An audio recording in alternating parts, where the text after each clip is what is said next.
All right. Well, hello and welcome. Thank you so much for joining us on today's special session. This is part of our Seven-Figure Agency podcast and our Agency Success Interviews series.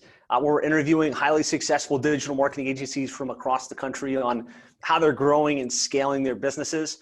And today I'm super pumped to have Tony Ricketts from Lawnline Marketing, formerly Lawnline Websites, with us today. Tony, thanks so much for coming on. Thanks for having me, Josh. I really appreciate it. Looking forward to it. So just real quick from a high level, kind of introduce yourself and your agency, the types of clients you serve and kind of the size of your operations as it sits today. Yeah, absolutely. So again, my name is Tony Ricketts. I'm the owner of Lawnline Marketing. Most people knew us by Lawnline Websites. So we did do a name change to line up better with the services that we offer. We focus specifically on the lawn and landscape field, the green industry. And we are a full service agency. So we are doing website development, design, we're doing search engine optimization, pay-per-click management, social media management. We even get into some additional services like recruiting, as that's a major issue in our industry.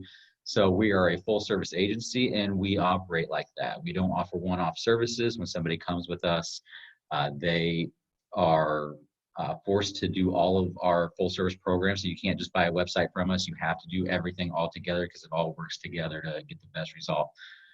We're about 4.5 years in business. We started July 2016. I do run a US based on-site team. So we don't have any remote workers or anybody overseas. We're a team of 8 people currently, and we're going to do around $1 million a year in revenue this year with plans and strategies to have huge growth next year to skip all the way into the mid-2s next year. Amazing. And if you get to know Tony a little bit better, you'll learn that he is a operations ninja. Like, he's world class when it comes to websites and content structuring and SEO and the results that he gets for his clients on that front. So we started working together as part of Seven-Figure Agency about, I guess, 8-9 months ago. Just if we can rewind to that point, what were some of the challenges you were facing in the business at that point that you were just looking to solve? Right. So at that point, I was really looking to get myself out of operations. I didn't want to do any kind of fulfillment. I wanted to make sure that my team can handle all the fulfillment and we have all the people and processes and their roles defined on what it is that they're going to do. Because without that, we have no ability to scale. So at that point in time, I was trying to remove myself from 100% of the fulfillment and make sure that team was perfectly in place.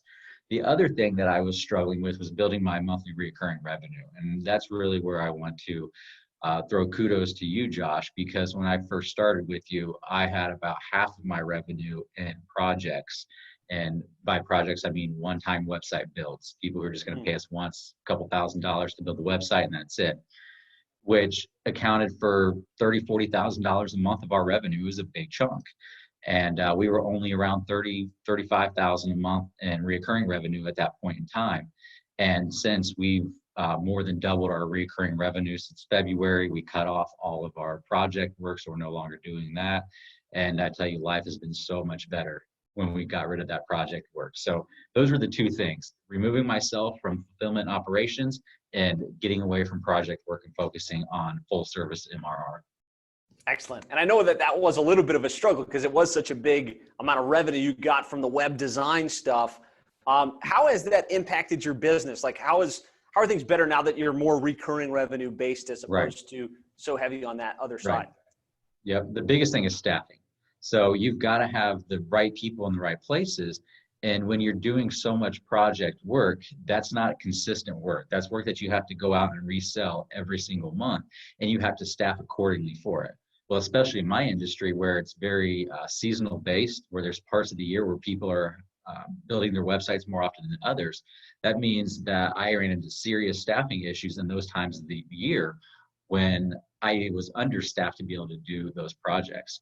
So that's one thing. The other thing is when we did shift into only MRR subscription services and got away from the project work, we still had things set up where it was kind of a la carte. So you could do just a paid advertising or just the SEO or a combination of all of them. Now we have 2 basic programs, and they include A and B, and the secondary program is a lot higher end. and you're going to get more with it, but you're going to have a full inclusive program on either one of those. So there is no just PPC, there is no just SEO or just a website.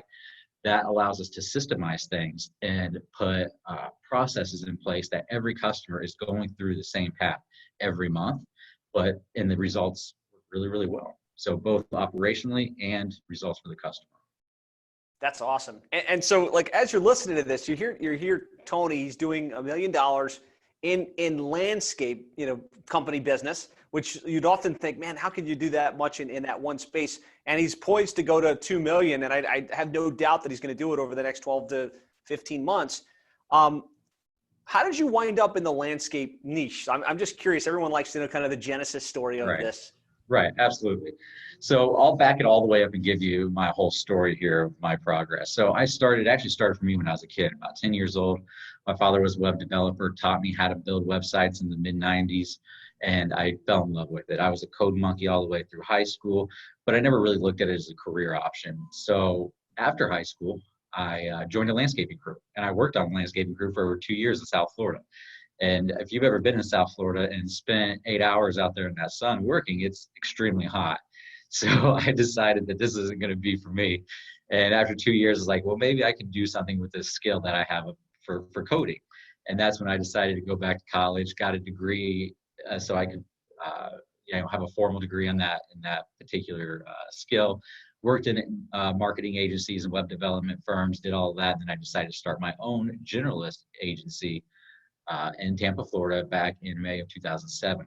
And I ran that business for 9 years, and we would do everything: website development, software as a service development. We would do marketing and paid ads, SEO, all that kind of stuff for anybody who wanted it. Now, we would have to relearn everybody's business over and over and over again, and it was a nightmare. Different strategies for different companies, and it was just a complete nightmare. It was completely unscalable, didn't work at all. I did well. I mean, I was at 6 figures with that agency, but it couldn't go any further than what it was without the major issues I was facing.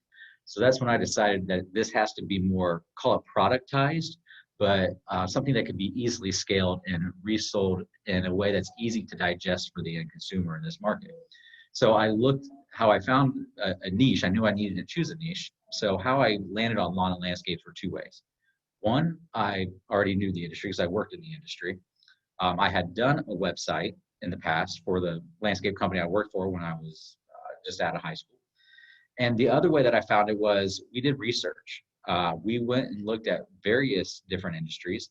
And the things that we looked at was, one, how many companies were in that space? How many potential customers do I have? We looked at their revenues. And then we looked at specifically how many agencies are already specializing in that niche. And in the lawn and landscape at the time, there was hardly any of us that were focusing on it, at least that had any kind of presence anyway. So when you look at the experience I had, plus the research we did, put that together, it was an easy choice to land on lawn and landscape. Nice. So, I mean, interesting there. So I didn't realize you had worked in the landscape trade at some point. So from landscape worker to 7-figure agency owner, that's a pretty exciting journey. And it's interesting how we all arrive at a niche in a different way, but I think a lot of smart thought went into that, right? And a lot of diligence in terms of what's the right niche for me to enter. Right. The next question that always comes up is, okay, so now you've decided I want to shift from generalist to specialist. I've done some websites in this space before. How did you get your first clients in the landscaping world? Right. So I got my first clients the same way I still get my clients today. And I've always been a big believer of drink your own Kool-Aid. And that's exactly what we did. That's how we started it. So we are really, really good at SEO. We're really, really good at paid advertising. We're really good at social media. And when you take those skill sets that you have, the same exact services and strategies that you're selling to your customers every day, and you apply them in your business, then you will start seeing results from that. And I know there's lots of different ways to skin a cat and get new business as an agency owner. But following your own policies and procedures and strategies and implementing them for yourself is how we got there. So a paid ad is where we got our very first customer, which I actually ended up selling it over a live chat. Still to this day, they're still our customer, and I still have never had a phone conversation with them. Is that right? Absolutely. So, unbelievable. So the couple interesting things to unpack there. First of all, eat your own dog food, right? If you're going to be a digital marketing agency, right, and you're going to tell people they should be doing pay-per-click advertising and they should be creating content to rank, and you're not doing that for yourself, shame on you, right? So first of all, kudos, you did that and actually did it for your first client. The second is sell by chat. Talk to me about that. So with this particular customer, being in the lawn and landscape space is one. There's a lot of the Hispanic people that own these businesses, and their English is not always great. So live chat was something I implemented from the beginning. It gave a nice, easy outlet to where they wouldn't have to call us and speak with us. It gave them an easy way to reach us. So this particular customer, I'm not sure how well their English is or not, because again, I've never spoken to them on the phone, but we simply described what we offered through the live chat because they felt that was an easier way.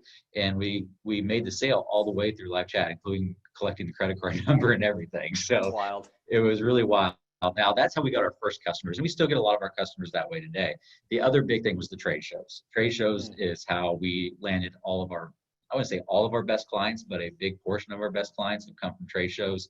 And we just do one big trade show every year with about 20,000 of our prospects there. Wow. So talk to me about that. I'm a big fan of, once you've chosen the niche and you've got a couple of wins under your belt like you had, to then find the association and the events that happen within that association, right, and participate, right? So talk to me about like how you've gotten participative and kind of the trade show play. Absolutely. So we ended up at the trade shows. We started our very first year. We went to our first trade show it was October after we opened the business. So only 3-4 months after we opened the business, we did our first trade show. We just simply did a Google search for trade shows in the industry, saw that this was something major, decided to go ahead. We had probably the worst booth of everybody there. It was a complete terrible thing. We were going to like Walmart and buying rugs and stuff like that. It was horrible. We all start somewhere, right? Exactly. And I think we sold like $2,000 worth websites at that trade show. And that was actually our second sale, which happened at the trade show. And so we were on top of the world, sold $2,000 You're worth. like, Oh, absolutely. Didn't even cover our expenses to get there. Decided to come back the next year because it was so busy. We had still a crappy booth, but we wanted to make it better, did it a little bit better. And then finally the third year that we went all in. We spent 10 grand on a nice booth. We upgraded to a 20 by 20 island. So we have a huge presence there now, and it paid off already. I mean, we did our trade show last year, and we've already done over 100K in recurring revenue from them, just from the trade show by itself. So that's going to continue to pay us dividends going forward through the year. But you also mentioned associations. In this particular case, our association is also tied to the trade show that is being put on. So along with the association membership, which you can choose to do, they also give you a discount on the trade show floor space. So it was a nice perk to be able to join the trade show as a supplier, which we ended up going all the way to the top level as a consultant member with them. And we get a nice size discount on our floor space. So it helps a little bit because trade shows are very expensive to go to, which is probably one of the main reasons a lot of people avoid them. But it's what really got our business off the ground. And when you're there, people validate you more. They feel more credible because you're at this big event. You look very professional, and you're standing there next to all the biggest known brands in the industry that everybody knows. 100%. I love it that's how you landed your first couple of clients and started to get the momentum. Similar path for us. Like, as you know, right? We got into the trade shows. I was there with my laptop and that was it. And we got a couple of our seed clients from it. And we've kind of built it up from there. So live chat with me, guys, as we're doing this. Tony's already shared some really cool insights on how he chose his niche, on how he landed his first clients, how he got some momentum in the space. What are you taking away? What are you learning? Kind of chat with me in the chat as we continue through this. What else have you done, like as relates to the association? Have you been able to do anything else to kind of further embed yourself in that organization? Yeah, absolutely. So with our particular association, there's a couple of benefits that you're going to get. So we do a webinar every year. We're actually getting ready to do a second webinar for them next month. And Nice. what's nice when you get in with the associations, they're the ones that promote you, and it gives you tons and tons of credibility. So when I do this webinar next month with the NALP, which ours is the National Association of Landscape Professionals, when I do this webinar with them, they're the ones that are going to promote it to their member base, and they will sign it up, and I just have to really show up.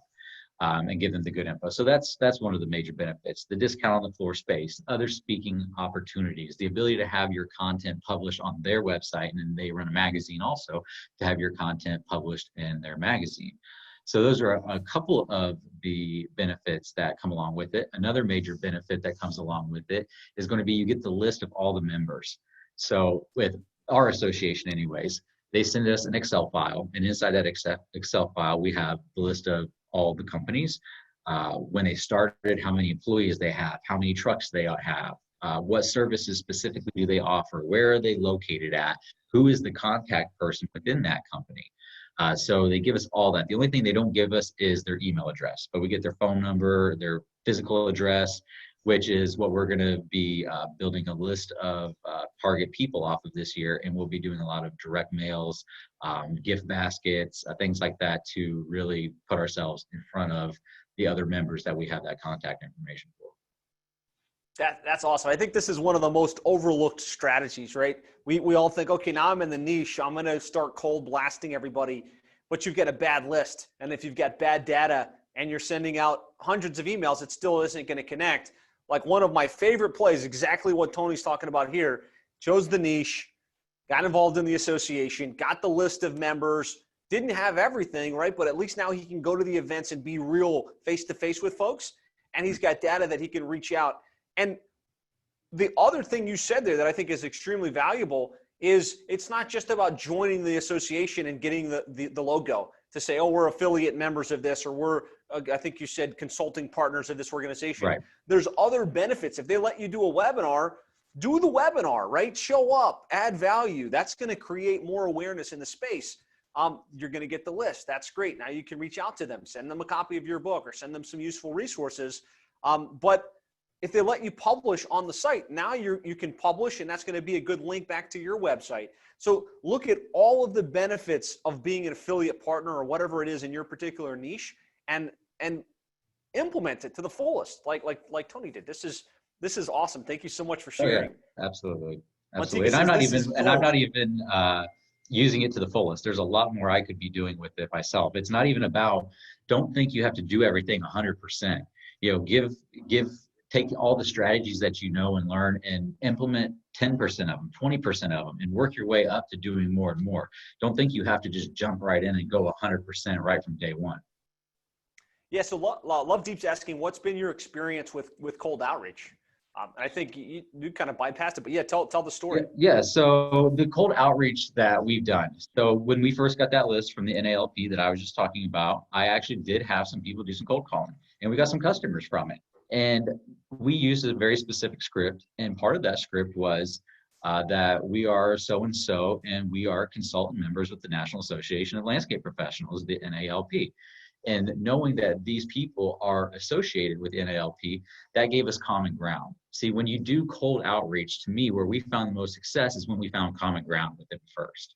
So once we find that common ground, which in this case is NALP, and people hear what they want to hear. Obviously, you have to word your script properly and make sure you're following all the rules of the NALP, because we can't say that we are the NALP, but people hear what they want to hear. When you tell them that you're a consultant member with the NALP, they just automatically think you're NALP. And obviously, they're going to find out you're not right away. But the point is that they listen to you for at least another 30 seconds to a minute, and you get your chance to get through the gatekeeper to the decision maker.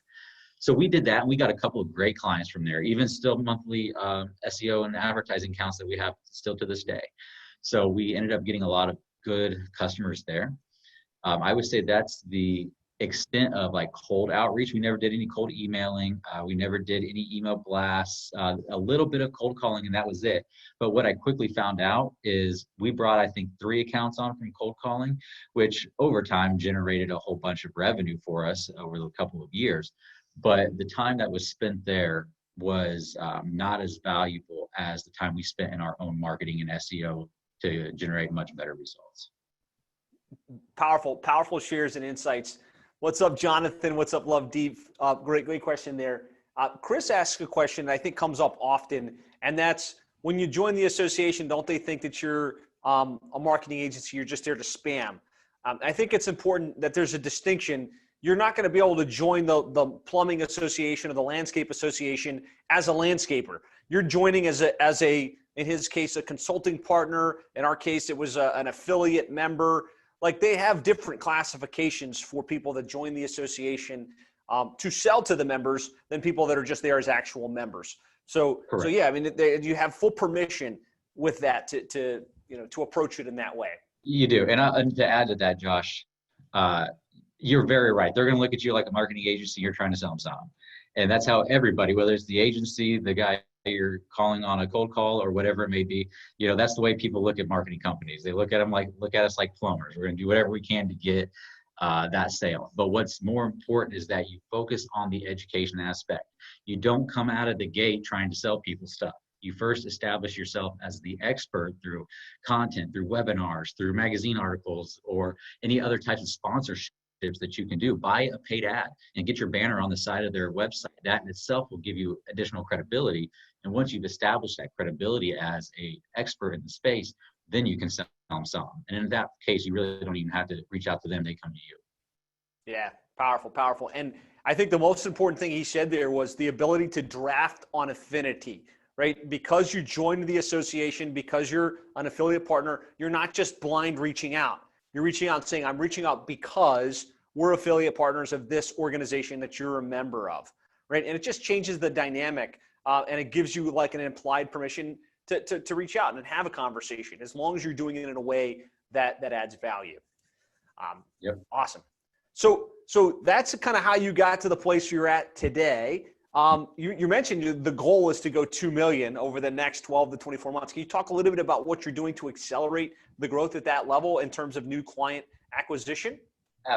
Absolutely. So we are doing a lot. We are actually going full force now that we have our team in place. It is now to the point where all I have to do is really just start duplicating positions and people as the volume grows, because I'm now 100% out of fulfillment. I'm not building any websites or running any ads or doing anything like that. So it's just a matter of piling in more customers, piling in the team to be able to fulfill it. So what we're getting ready to do to climb to that 2 million or more mark is we're going to invest very heavily in ourselves. So over the next period of our busy season, which for us is December, January is where it starts, runs all the way through the end of May. We're going to invest very heavily in a couple of different channels. So as I mentioned, we're going to build a list of our perfect clients, and we're going to reach out to them in various different methods. I don't know how deep you want me to go on these various strategies, but we'll be doing that. We'll be spending a lot in our paid advertising, so through social media, search engines, things like that.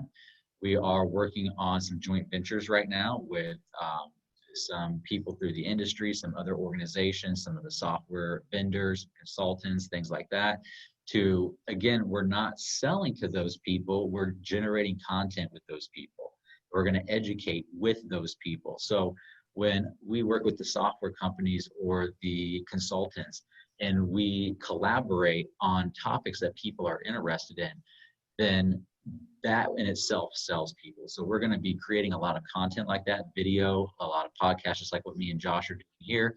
And then we're going to promote the hell out of them. You're going to see them on all the social media. You're going to see them if you visit our website. I feel sorry for anybody who comes to our website over the next 6 months, because you're going to see a whole lot of us after you visit.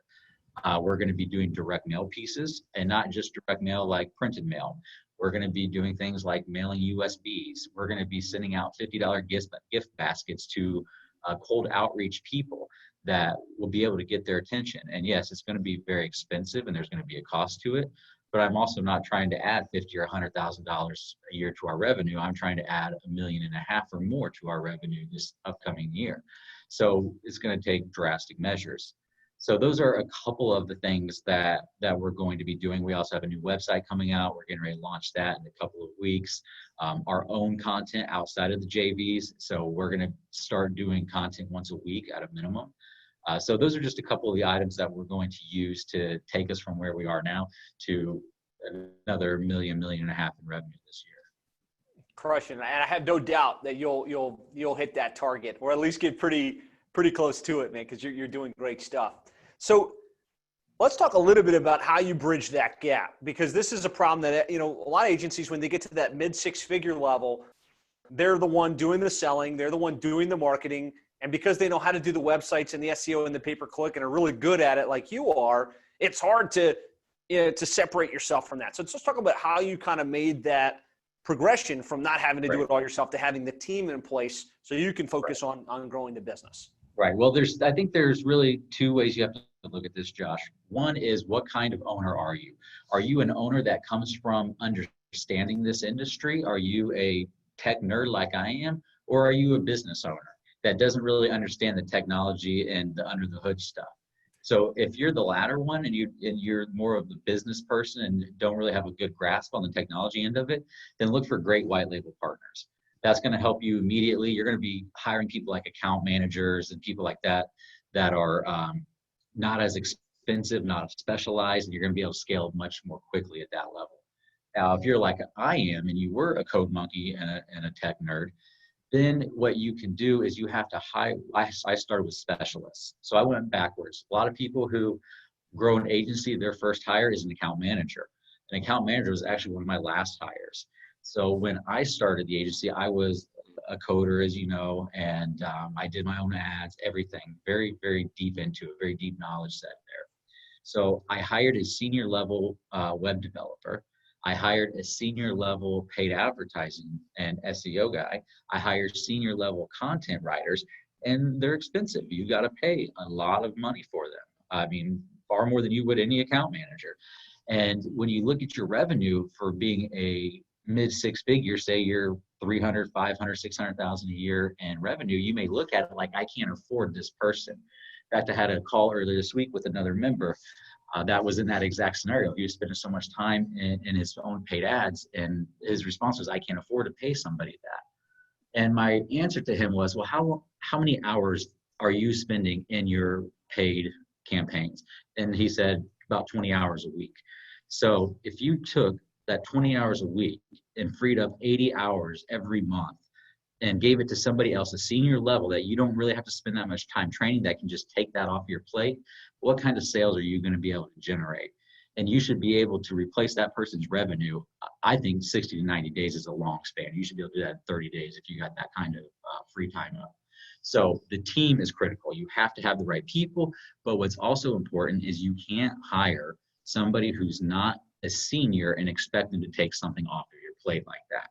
So we have those specialist people that I just mentioned that are all senior level. Those people came in, I told them how I like some things done, showed them a few of my strategies, and then handed it off to them. And they can just take it. They know they're just as experienced as I am. Now, on the other hand, I do have some generalist positions. I call them digital marketing assistants or operational assistants, whatever you want to call them. They help do a lot of the Facebook posts and putting together newsletters and all that kind of stuff for our clients.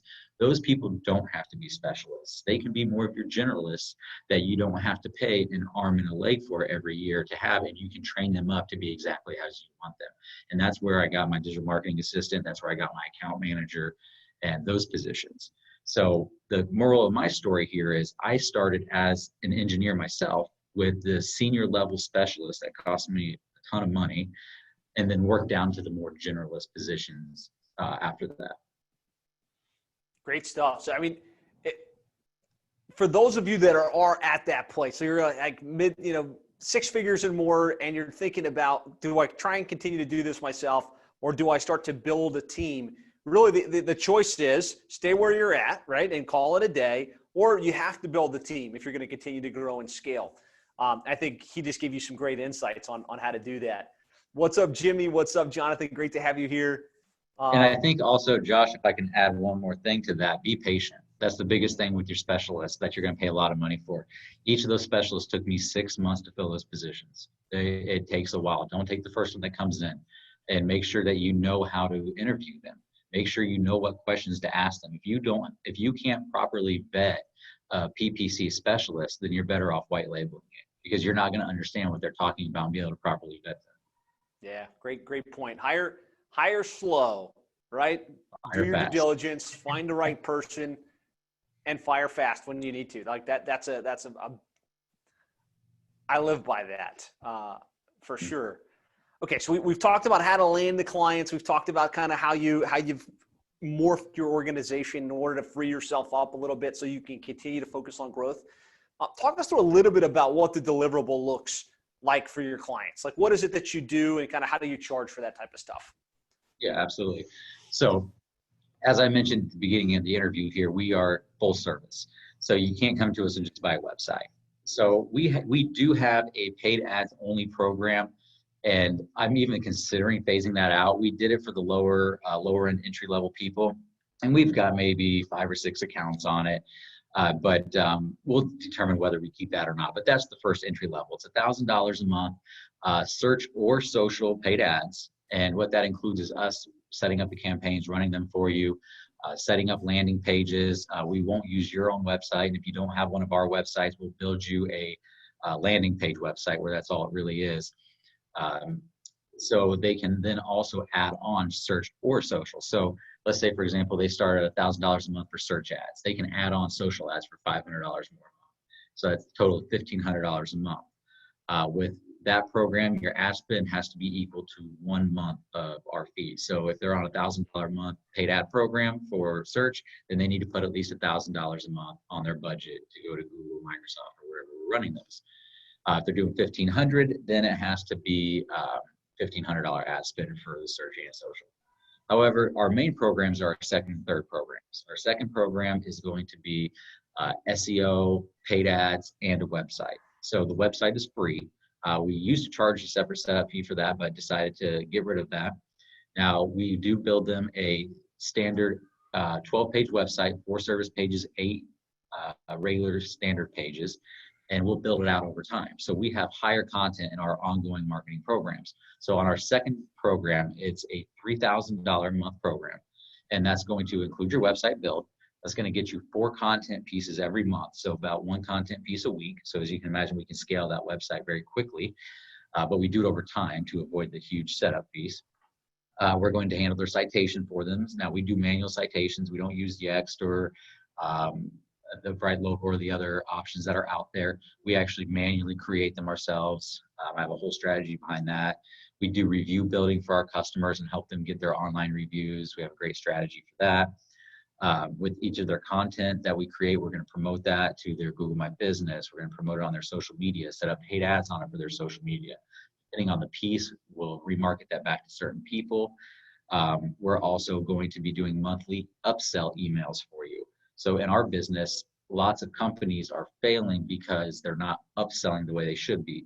Instead of earning $2,000 to $3,000 per customer, they're only earning $800 to $1,000 per customer, which, something we should talk about is our sales process. But when I hear that, I can tell right away that this person doesn't do their upsells properly, because they just told me they only earn $800 to $1,000 a year per customer. So when I tell them that I can take that to $2,000 per customer per year with just email upsells, that gets them very excited. So every month we use emails to upsell their other services. So let's say for lawn care, you got a guy that's doing mowing service. Well, they need to have their mulch refreshed once a year. They need to have their bushes trimmed 2 or 3 times a year. They need aeration and seeding in the fall. They need all these other services, fertilizer and weed control, and all these other things that go along with it. And they're not just going to come to you and buy it. You got to tell them that stuff's for sale, and here's how you can get a price for it. So upselling our email newsletters, live chat services is included, 24/7 live chat answering. So we don't just put a live chat on our client's website and say, here you go, make sure you man it. No, we man it for them. We have 24/7 availability for people to come onto the website. After 15 seconds, that visitor gets invited to have a chat with our team. They're going to answer those questions that they have, and the whole purpose is to collect that information and pass it on to our customers so that they can schedule an appointment or whatever for them. So live chat services are going to be included there. And then there's other general things that they're good. They're nice to have things, but they add more to our program. So things like visitor analysis. We set up Hotjar on all of our accounts to generate heat maps and see how people use the websites. Full automated reporting through agency analytics, rank tracking. We do a unique and custom competitor analysis depending on what program you're on. It's either monthly or quarterly, so we can show you how you're comparing to your competition. So those are the majority of the things that's going to be included in the $3,000 tier. Once you get to the higher tier, our $5,000 a month tier, which is our third program, it's going to include everything I just mentioned, except you're going to get an additional 2 content pieces a month. So you'll get 6 instead of 4. You'll get more citations. You'll get more. So now you actually get full social media management. So regular social posts. We respond to your comments. We respond to your messages. We invite people to follow your page that like you, that like your posts or comment on your posts. We do group sourcing on Facebook for local groups that accept businesses or pages to join, and then allow you to post once a week or something like that on certain days to promote your local business. So we find those groups, we join it for them, we post on it on their behalfs. We will do bigger content distribution. So we'll start pushing that content to places like Houzz and other places around the internet that's going to have more of an impact. I know I'm missing something else in there, but we'll do things like attributions. So a lot of our clients all use CRM systems, and there's certain industry CRMs that everybody really uses.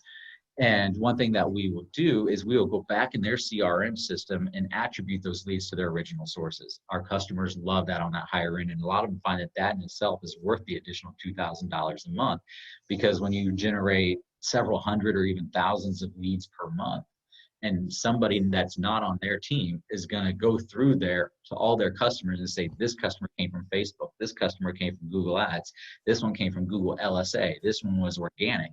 What we can then do with that is generate a report that shows them what their cost per customer acquisition is on each platform, which is great to tell them what their cost per lead is per platform, but when you can tell them what their customer acquisition is per platform, they really love that kind of stuff. So at the 5K level, you get a whole lot more. Oh, also you get our manual link sourcing too, where we go out and find local organizations, charities, things like that, where you can buy sponsorships and get great quality inbound links. So I know that was really long. And then our last thing is our upsell for recruiting. Once we blow you up, you can't handle it, you call us, say, hey, you got to slow this down some. We say, no, let's not slow it down. Let's throw recruiting on you and let's get more people into your company to help you grow.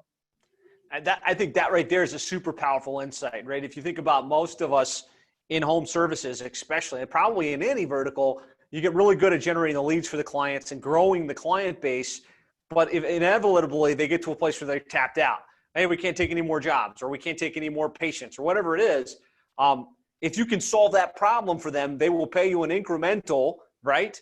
Yep. Plus, you're solving the problem, which makes it so they can continue to invest in the marketing and grow the business. So I think that's brilliant on your front to add that to your service package. Absolutely. And we just had a great example of that this week. We had a client call last week. They're on our $3,000 a month program. Things are going so well. They want to upgrade to the $5,000 a month program and keep growing, but they don't have the staff. So I told them, well, let's wait a couple of months. Let's put you over onto our recruiting program, which is an additional $1,000 a month in our pockets. And let's get you some people. So they agreed to that. And we've already started pushing them in several applicants. They're already in the interview process. And hopefully in another month or two, we'll bring them up to our bigger program. So good. So good. So give me like a yes or a this is awesome or something in comments. Tony's just unpacked how he chose his niche, how he landed his first couple clients, how he grew to 7 figures and his plan to go to multiple 7 figures, how he transitioned himself from the operator in the business doing everything to having a team so he doesn't have to do it all himself, and kind of what his service model looks like, what it is he actually does for the client. And I'd also like to hear from you guys. What are your takeaways? What are you learning that you can apply? A couple things that stood out to me as you were talking about the service model. First of all, recurring revenue, right?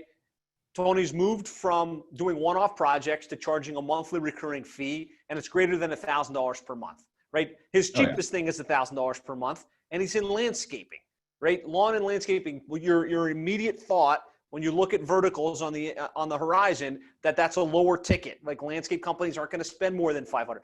Did you ever like wrestle with that, thinking they just didn't have the money in that space? I did, but when you look at the numbers, take the niche out of the equation and look at the revenue of that business and what projected profits they should have. And when you look at the numbers in this industry, there's about 15% of landscape companies that are over $1 million a year. And when you look at what they spend in our program, see, I don't sell our program. It's not $3,000 a month, or it's not $5,000 a month. Because when they hear $3,000 a month, hell, that's 2 mortgages. You know, that makes their brain tick differently. Companies that you want to go after that are doing millions of dollars a year, they don't budget by the month. They budget by the year. And that's how I explain it to them. So it's not $3,000 a month plus a minimum $1,000 ad spend. You're going to invest $50,000 to $60,000 a year, including your ad spend, all in a program like this. So when they think to themselves that, oh, well, we're doing $1.5 million, $2 million a year, and they hear $50,000, then they're thinking, well, that's a very small percentage of my marketing budget, or a very small percentage of my revenue, and it's right where a marketing budget should be. So selling it in that manner is helped get people over the concept of this is a very expensive monthly program. But yes, to answer the question, I did think about, are we going to be able to get these companies to pay this kind of money? Now, I don't know that I could get much more than what I'm getting now, because I'm definitely towards the top of the market. But I do have several people that are on $5,000 a month programs, and I have a handful that are on custom programs going up to $8,000 a month. Yep. So monthly recurring, higher monthly fee. The other thing I think that I took away is a comprehensive service offering. You're not coming in piecemeal website, piecemeal app, piecemeal, let me do some emails for you.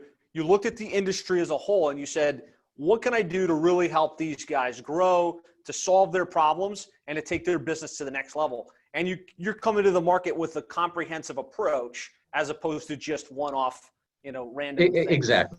We have a strategy that works in our niche. And if you want to get our results, you have to use this strategy. And we're not willing to put our reputation on the line for half a strategy.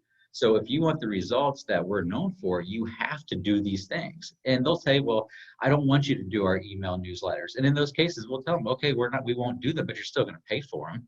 And at that case, they're like, yeah, okay, then you might as well do it if I'm paying for it. So there is no piecemealing it out. And also too, that helps us scale the business. That helps systematize things. We don't have customers where this one gets this one gets that, this one gets that. No, they're all on the same level playing field. What changes between them is their ad spend budgets.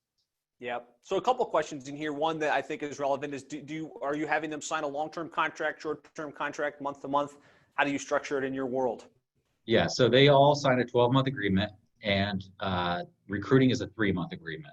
So when a company comes on and adds on the recruiting service, which you can't get independently, you have to be one of our customers, that only requires a 3-month agreement. Everything else is on a 12-month. Yep. Good. And then it goes month to month after that. So the other critical insight that I think all agencies that are really successful, at least I know in the 7-figure agency, the common trend is move to monthly recurring revenue, move to a more comprehensive approach, and then also as you do that, move to the higher end of the market. So as opposed to thinking every landscape company is your target, I think you have specifically decided I'm gonna like say no to 90% and I'm gonna focus on the top 10. Yep, and that's exactly what we do. We turn away 80 to 90% of the people that call us. We do tons and tons of leads every single month, and almost all of them get turned away. And it's because why spend our time and efforts on a company that's going to be more of a pain in the butt to deal with, and we're not going to make nearly as much. They're going to get overloaded. They're going to get upset. They're going to have to cancel service because it's just way too much for them. There's no need to do that.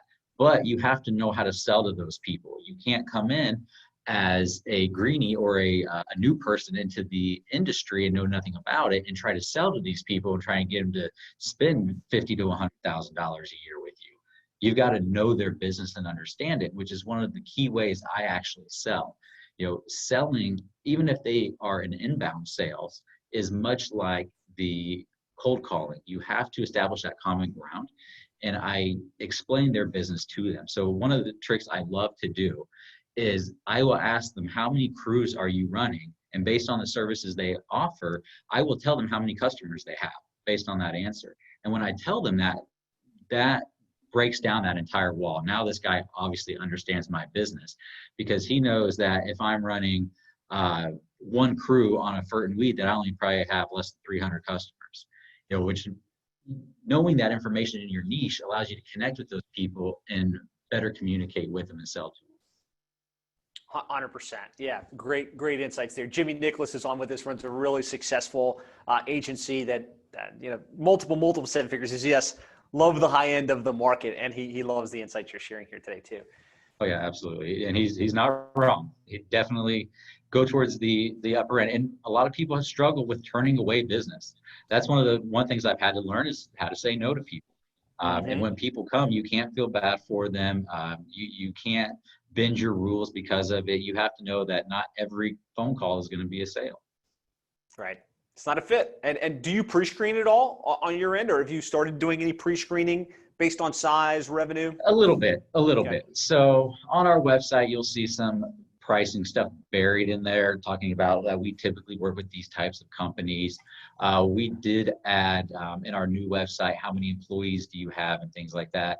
But typically speaking, I do the qualification immediately on the phone. Now that's one piece I still have to get myself out of, is some of the sales stuff, which I have a strategy and I'm working towards that. But one thing I do on my sales calls, I immediately qualify them. That's the first things I do. I ask them first, what's your name? Where are you from? Your phone number, email, all that. How'd you find us? And then comes the qualification questions. How many employees do you have? Where are you working? What services are you providing? Do you have an office staff to answer phones? Or if not, do you have a call center? Have you ever done paid advertising or marketing in the past? And based on those questions, I'll let them know before I even get into pricing or anything, if they're a good fit or not. And I just tell them, look, I really don't think you're a good fit based on where you are. And here's the reasons why. Because one, it's going to cost you a lot of money. Two, we're going to overload you. And I tell them it's just as easy to destroy a business by getting too much business as it is not getting enough business. So that will get you bad reviews. It'll run your company to the ground. You don't want to do that to yourself. Instead, let me go ahead and refer you over to somebody that would be a better fit for you. They also know the industry. They're actually one of our competitors, and I give him tons and tons of leads every day. So find who you're a good fit for and then refer out the rest. And I don't need to take a referral fee or anything for that. I just want to send them somewhere where they're not going to get ripped off. Nice. Powerful insights here. I mean, hopefully you guys are getting this like live comment with me here, what you're taking away, what you're learning, because Tony's sharing some tremendous insights. Let's talk now a little bit about retention. So you've got all of these clients, you've got all of this recurring revenue. You obviously are extremely good at the execution and getting the clients results. What does the retention strategy look like? How do you keep these guys on board at these higher monthly fees? Right. So we keep pretty much 100% retention. It's very rare that we lose a client. Now, occasionally we will. And typically when we lose a client, it's one of our legacy clients. And the reason that we lose them is because the prices are increasing, because they can't handle the volume of what's coming in and they're not on contract as their legacy. But what really keeps the people is two things. One, you got to get the results, because if they're just wasting their money, they're going to leave you. But two, you got to have that communication. And even when you don't have the results, that communication will save your ass. So if there's a problem, we pick up the phone with our clients and we'll pick their brains about things. What about this area? What about this service? We're seeing this over here. Do you mind if we try this? And we let them know that we're in their corner working for them all the time, whether we may be having a down month and we're not getting great paid ad results, or whether the month is going fabulously well. Like, for example, one of our bigger clients, we made a mistake the other day and didn't filter out his list of emails right. And some people who should not have gotten an email about a specific upsell did get an email, and we resolved it and all that. But the point is at the day after that, I personally sent a message to this really large client via text message and asked them if everything is better today. Are we not having any issues?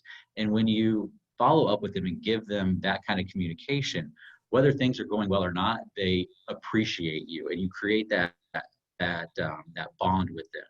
And that gives you a lot more leeway and a lot more slack if things don't happen to go your way. So what we do is monthly reviews at a minimum. Every month we get them on the phone, we go over their numbers, and we ask about their business. What kind of revenue increases are you seeing? Or what types of services do we want to focus on next month? Was there any really bad leads that you can think about that were way out of the geographic area or not part of a service that you offer? So we dive in very deep with them every single month. So I think fulfillment and actually getting results plus the communication together, you'll retain your clients for a very long time. Great stuff. Great stuff. Marco, it looks like you had a question. If you want to pop it in there, that's fine. Go ahead and put it in. So talk to us a little bit about how you developed yourself. Like, obviously you're good at programming. You've developed some great skills in SEO. You're great with, business development. How have you developed, or are there specific books that helped you along the way to help get where you are today? Books, trainings, things like that? No, honestly, I learned by throwing your kid in the deep end of the pool to teach them to swim. You can't teach someone to ride a bicycle at a seminar, right? Right, exactly. So I am a member of Seven Figure Agency, and that is the first group or training or coaching or whatever you want to call it that I've ever been a part of. Everything from where I started to where I am now, I learned the hard way. I take a bunch of punches in the face, fall down a million times, and have to get back up. But really, that's the best way to learn it, is to do it that way. I mean, I've found out about managing of employees, to hiring employees, to management systems within the company, and to specific strategies, how to talk to your team, how to do weekly meetings. All of that was all learned the hard way by the consequence that happens if you do it wrong. So school of hard knocks. That's it. Yep. I did go to college to learn, or not learn, but I guess perfect the programming and coding, but I never went to a business class, don't have an MBA, none of that kind of stuff. Josh, you were my first coach that I started listening to 8-9 months ago. Well, honored to have broken you into the get some training and business development world.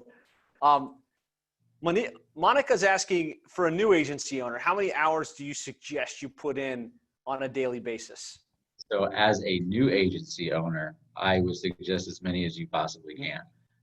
Now, work-life balance is definitely important, and you definitely want to have time. But if you're a new agency, you're in hustle mode. Those who work harder get more, and those who take shortcuts and those who try to do things the easy way, those are the ones that never succeed. You look at me doing well here in our agency, but I started my first agency in May of 2007. It was, I'm a overnight success after 10 years. So I put in, still to this day, I probably still put in 50, 60 hours a week.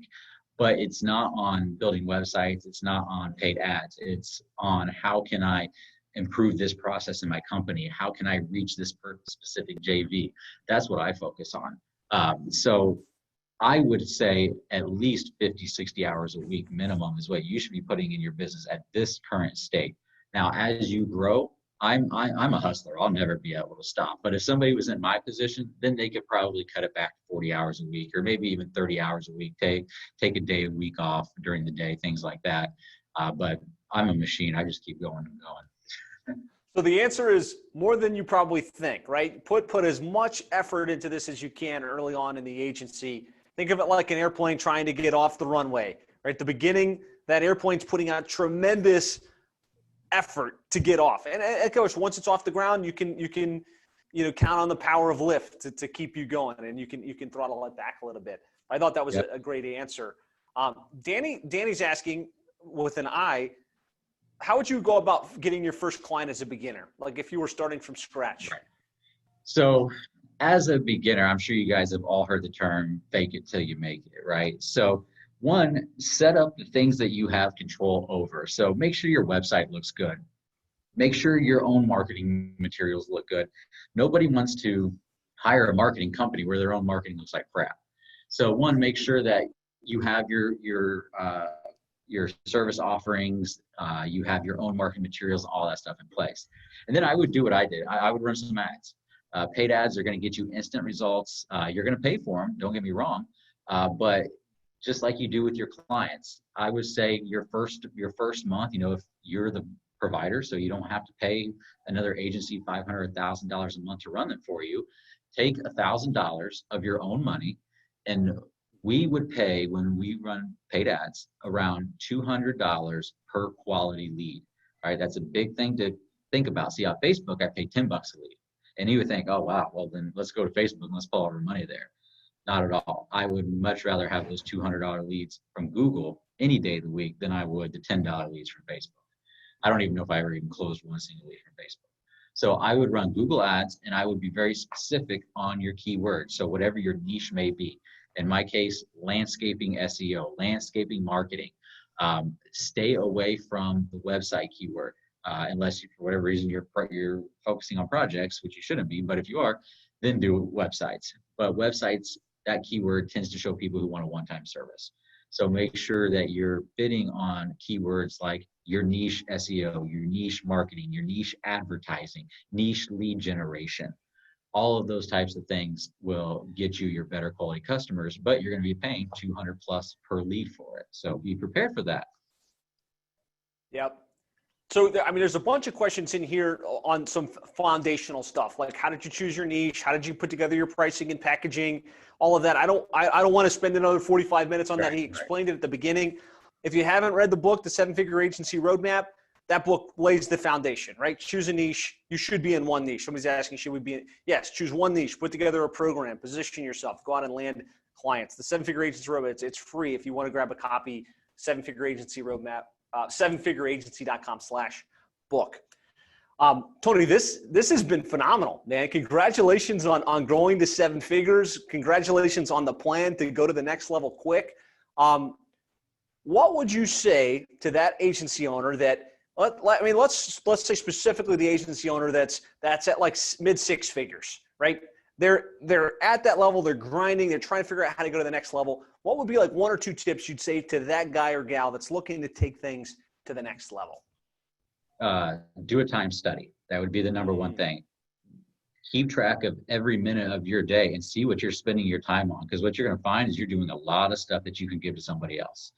So that would be the number one thing, is your time study. The number 2 thing that I would recommend is put as much as your effort and resources into building the right team as much as you can. That you will not operate without a team. Trust me, I was a solo guy for many, many years, and now that I have a team, I don't know how I did it. You will not succeed without the right people. So find out where your time is going and get the right people in place. From there, you can do anything. I love it. Powerful insights, amazing information shared. Be sure to tag Tony on Facebook to thank him for his time. Thank you for all of the great insights. We'll wrap it up here. So thanks again for taking the time. Thanks for sharing and your willingness to kind of expose, like he's just giving you the roadmap here on how he grew his business and what he's doing and what his plan is. Not everybody has that generosity of spirit. So thank you so much for sharing. And that's a wrap. Anything you want to say as we close here, Tony? No, I would just, thanks for having me on here. I would definitely recommend to everybody to follow your strategies. I was already in business doing 6 figures when I joined 7-Figure Agency, but I did a lot of project work. So even somebody like me who was already on operational still found a lot of great value out of what it is that you teach and show us, Josh. So definitely, I think that's a main thing that people should consider. The other last thing I would add is we just touched the surface here. We just barely scratched the top. We didn't even dive deep on anything, I would really feel like. So if anybody has questions about how we do anything specifically, I'm an open book. Feel free to reach out to me, and I'd be happy to dive deeper on anything specifically. Yeah, and Tony, you did an amazing session at our last intensive on how you create your content for your clients and how you structure it and kind of do project-specific content. And members, he's going to be doing a session at the December intensive where we're going to go much deeper on that. He volunteered it, so I'm going to take him up on it. So be sure to give a yes if you're excited about that session at the December intensive. I know that I am. Oh yeah, for sure. Fantastic. Well, thanks again, Tony. Have an amazing, amazing afternoon. Thanks again. And All right. we'll talk to you soon. All right. Thanks, Josh. I appreciate it. See you later, guys.